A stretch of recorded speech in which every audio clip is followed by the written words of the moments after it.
Il en est de même des acquis sociaux et de nos retraites. Cette fois-ci, c'est l'article 121. Les grandes orientations de politique économique, les GOPE.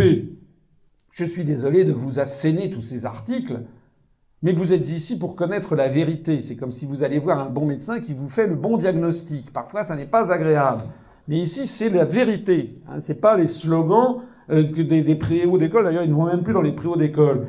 La vérité, c'est que toutes les politiques économiques des États de l'Union européenne sont désormais fixées par la Commission européenne en vertu de l'article 121 des GOPE, des grandes orientations de politique économique. Ça veut dire notamment que la Commission doit surveiller l'évolution économique dans chacun des États, la conformité des politiques économiques avec les grandes orientations.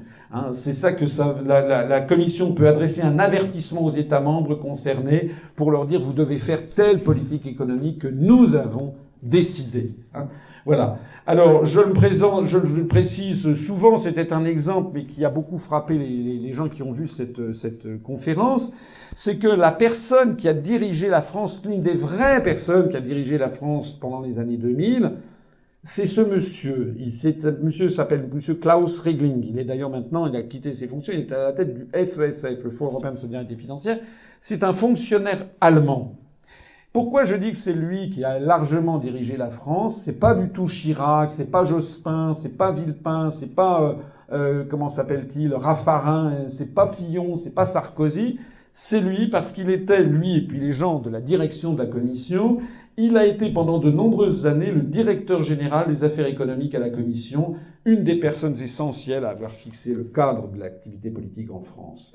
Mais pourquoi je peux dire ça? C'est qu'il vous suffit d'aller regarder le rapport COM 2003 du 8 avril 2003, dans lequel ce monsieur a fixé, avec les gens de sa commission, il y avait, je suis pas anti-germanique en disant ça, il était allemand, mais il devait y avoir parmi ses collaborateurs, il devait bien y avoir un Français, il devait y avoir 2 Néerlandais, un Italien, un Chypriote, et je ne sais pas qui.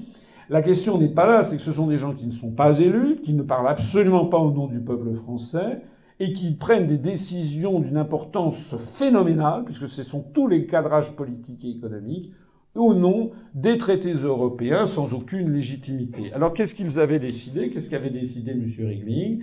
La politique décidée pour la France en 2003, c'était abaisser le déficit public sous la barre de 3% du PIB en 2004 ou plus tard. Ça a volé en éclats, comme vous le savez, à cause de la crise de 2008. M. Sarkozy a fait monter ça à 8,5%. Mais nous sommes toujours sous l'Empire, parce que ça revient en force. Et maintenant, vous savez qu'on ne nous demande plus un déficit public de 3%, mais on nous demande de revenir à l'équilibre budgétaire. Réduire le coût de la main-d'œuvre, notamment pour les bas salaires. Ce qui veut dire le démantèlement des protections sociales, la multiplication des CDD.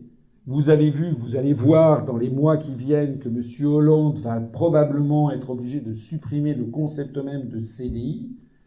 Alors la gauche va pousser des cris d'orfraie en disant « mais quelle trahison !» etc. Bien sûr, c'est une effrayante trahison, mais la trahison, elle vient pas de Hollande.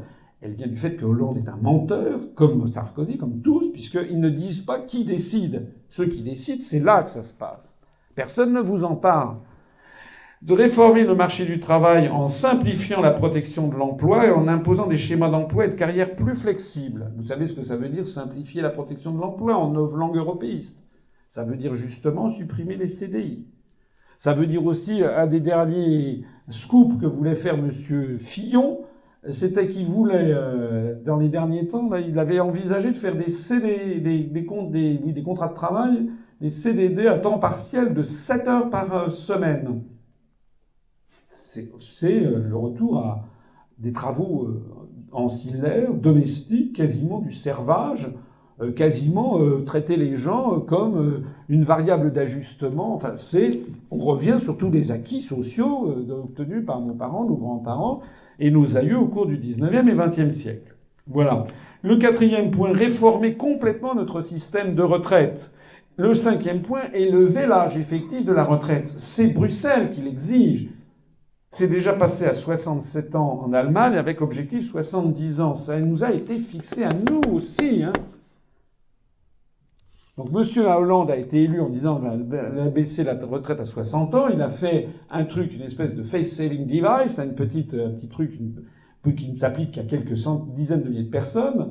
Mais en réalité, vous allez voir ce qui va se passer. Nous allons vers l'augmentation de l'âge effectif de la retraite, enrayer la spirale des dépenses dans le secteur de la santé. C'était un autre titre de ce rapport.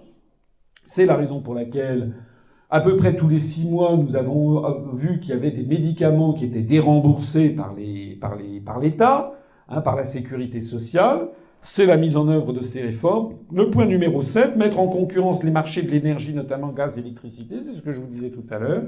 L'irruption de JP Morgan et de Goldman Sachs sur le marché du gaz et de l'électricité en France, qui est un pur scandale, parce que vous imaginez bien que Goldman Sachs International ne se fichait perdument d'assurer la livraison de gaz d'un habitant de Pontarlier. C'est pas ça son problème. Son problème, c'est de dégager le maximum de pognon. C'est donc d'aller ensuite sur des niches où il va maximiser le profit pour d'ailleurs évincer les services publics, pour que les services publics aillent sur ce qui reste de services publics sur les choses les moins rentables. Ce qui détruira d'ailleurs le modèle économique de nos services publics. Voilà. Tout ça, eh bien, j'éprouve personnellement beaucoup de tristesse, pour pas dire de scandale, à voir les manifestations organisées par nos syndicats. Ça, c'est c'est à Paris, c'est près du boulevard Beaumarchais, boulevard des Filles du Calvaire, etc. Tout au long de l'année 2011, on a eu des dizaines et des dizaines de milliers de Français qui sont descendus pour manifester contre la réforme des retraites. Ils ont tout à fait raison de manifester contre la réforme des retraites. La question n'est pas là. La question, en revanche, elle est sur un tout autre sujet. Elle est sur le fait que la CGT, la CFDT, Force ouvrière, l'UNSA et la CFTC, c'est-à-dire 5, je ne parle pas, il y en a quelques autres qui n'y sont pas, mais ces 5 syndicats qui sont les 5 principaux syndicats français, font partie de la Confédération européenne des syndicats, la CES, qui a été longtemps dirigée par monsieur John Monks, qui est dirigée maintenant par une dame. Et cette CES est constituée, en fait, de syndicats qui sont dans la main de la Commission européenne. Ils sont financés par la Commission européenne pour promouvoir les réformes de structure. Nous avons un système de type soviétoïde, c'est-à-dire que les syndicats sont devenus désormais des courroies de transmission de l'idéologie au pouvoir. Donc les syndicats, nous n'avons plus, pour ceux d'entre vous qui, comme moi, ont passé la cinquantaine et ont des souvenirs d'enfance, nous ne sommes plus du tout avec la CGT des années 60, 70. Qui, à vrai dire, elle était la courroie de transmission de l'Union soviétique à cette époque. Mais maintenant, c'est tout à fait autre chose. Nous avons des syndicats qui sont, en fait, qui se moquent des salariés français, puisqu'ils les font manifester contre des marionnettes, mais jamais, au grand jamais, en disant voilà ce qui se cache derrière. J'y suis allé, j'ai souvent débattu avec des syndicalistes, en leur disant mais pourquoi vous dites pas la vérité ? Pourquoi vous dites pas que Sarkozy et Woerth, ils ne sont pour rien, et que demain, ça sera... C'est ce qui va être le cas, d'ailleurs. Que quand ça sera Hollande et Madame Marisol Touraine ou Monsieur Cahuzac, ministre du budget, décidément les ministres du budget ne sont pas... Bon, enfin bref, pourquoi ça sera pareil? Le vrai problème n'est pas là, le problème c'est l'Europe. Alors réponse systématique, ah non, ça vous ne pouvez pas être ça, nous nous battons camarades pour avoir une Europe sociale. Alors je dis mais l'Europe sociale jamais, vous ne l'aurez jamais. Vous êtes quoi? Vous êtes un facho, etc. Terminé, il n'y a plus de discours. Voilà. Donc, on est dans le thème de l'autre Europe, avec la probabilité dont je vous parlais tout à l'heure, d'environ 1,2 secondes tous les trillions d'années. Et donc, il se passe quoi? Il se passe qu'en réalité, les syndicats sont devenus, et je pèse mes mots, des syndicats jaunes. C'est-à-dire qu'ils sont là pour faire de l'accompagnement social, pour désamorcer les luttes syndicales, pour faire manifester les gens en rond. Ça se termine d'ailleurs en général, maintenant ils ont tous des petits fagnons, etc., très gentiment. Ça se termine par un happening avec un show, avec de la musique américaine d'ailleurs, comme c'est Place de la République, c'est juste à côté de chez moi, j'y vais souvent, pour voir un peu à quoi ça ressemble. Sur tous les tracts qui ont été distribués, il n'y en avait pas un seul qui parlait des contraintes européennes. En d'autres termes, l'ensemble du système médiatique, politique et syndical français est complice de la situation, droite et gauche confondues. Comme au théâtre de Guignol, les responsables politiques et syndicaux incitent les Français en colère à s'en prendre à des marionnettes. Méchant Sarkozy, méchant Woerth, comme maintenant méchant Hollande, méchant Montebourg. Mais jamais on ne s'attaque à la réalité du problème. La raison numéro 8 de sortir de l'Europe, c'est que si nous voulons protéger non seulement nos retraites, mais tous nos acquis sociaux, alors il faut que la France dénonce juridiquement de nombreux articles des traités européens, notamment les articles 5 et 121 du traité, celui qui fixe le principe même des grandes orientations de politique économique, parce que dans son essence, cet article est un article tyrannique. C'est un article étymologiquement dictatorial, puisque qu'est-ce que c'est qu'un dictateur? Pour les anciens, c'est celui qui dicte ce qu'il faut faire. On s'en remet à un expert qui dicte ce qu'il faut faire et qui comment dirais-je, suspend tous les débats publics. La Confédération européenne des syndicats, maintenant, mérite que l'on y porte un peu d'intérêt. Vous savez que la Confédération européenne des syndicats est l'organisme auquel ont adhéré tous les grands syndicats français. C'est-à-dire la CGC, la CFTC, la CGT, FO et l'UNSA, et la CFDT. Je reprends. Ont adhéré la CGT, la CFDT, FO, la CFTC et l'UNSA. Donc il y a un Sud qui n'y est pas, notamment, qui ne sont pas là-dedans. Mais en fait, cette Confédération européenne des syndicats finance les syndicats qui ont adhéré. Et vous voyez en particulier, je sais ce que je viens de dire ici, CFDT, CFTC, CGT, FO et l'UNSA font partie de la Confédération européenne des syndicats. Or, comment la Confédération européenne des syndicats est-elle financée elle-même? La CES finance ses activités et rémunérations personnelles par l'intermédiaire des cotisations de ces organisations affiliées qui sont proportionnelles au nombre d'adhérents de ces dernières. Elle bénéficie en outre d'un soutien financier de la part de l'Union européenne, entre autres des fonds pour les réunions du dialogue social, l'information et la consultation des travailleurs, ainsi que les activités de formation. Ce que je dis là est d'une exceptionnelle gravité.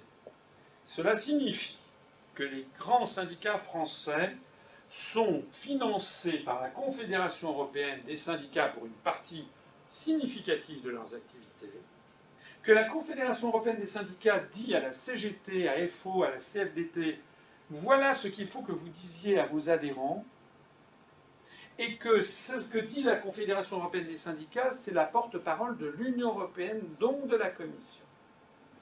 C'est la raison pour laquelle, par exemple, en matière de retraite, tous les syndicats français ont fait descendre les Français dans la rue pendant l'année 2010, en protestant, en criant contre M. Fillon, contre M.